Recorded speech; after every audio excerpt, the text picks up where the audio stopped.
Hello everyone, welcome back to my channel. ఈరోజు మీ ముందుకి ఒక మంచి రెసిపీతో వచ్చాను. అదేంటంటే టమాటా పచ్చి పులుసు.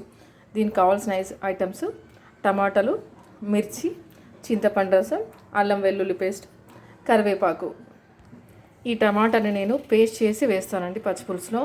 మీకు కావాలంటే ఇలా కూడా వేసుకోవచ్చు, చిన్న చిన్న పీసెస్ కట్ చేసుకొని. సో నేనైతే పిల్లల కోసమని నేను పేస్ట్ చేసి వేస్తున్నాను. ఎందుకంటే టమాటాలన్నీ వాళ్ళు పక్కన పెట్టేస్తారు కాబట్టి మనం పేస్ట్ చేసి వేసుకుంటే అది లిక్విడ్గా అయిపోతుంది కాబట్టి కలిసిపోతుంది. నేను కొత్తిమీర కూడా దీంట్లోనే వేసేస్తున్నాను గ్రైండర్లో. ముందుగా ఆయిల్ వేసేసి ఆవాలు, జీలకర్ర, కరివేపాకు, మిర్చి. ఇప్పుడు టమాటా పేరు వేసేసుకుందాం. అల్లం వెల్లుల్లి పేస్ట్, టమాటా పేస్ట్, పసుపు వేసేసి బాగా కొంచెం మిక్స్ చేసేసుకోవాలి.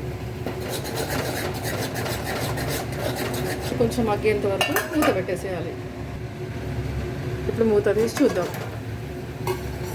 అయిపోయిందండి. ఇప్పుడు చింతపండు రసం వేసుకోవాలి. చింతపండు రసం వేసుకుంటున్నాను.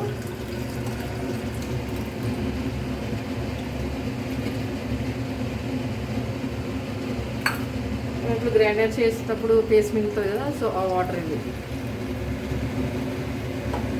కొంచెం మిక్స్ చేసేసుకోవాలి.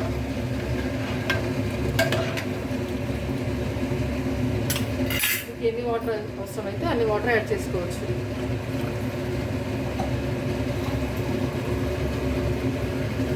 సాల్ట్,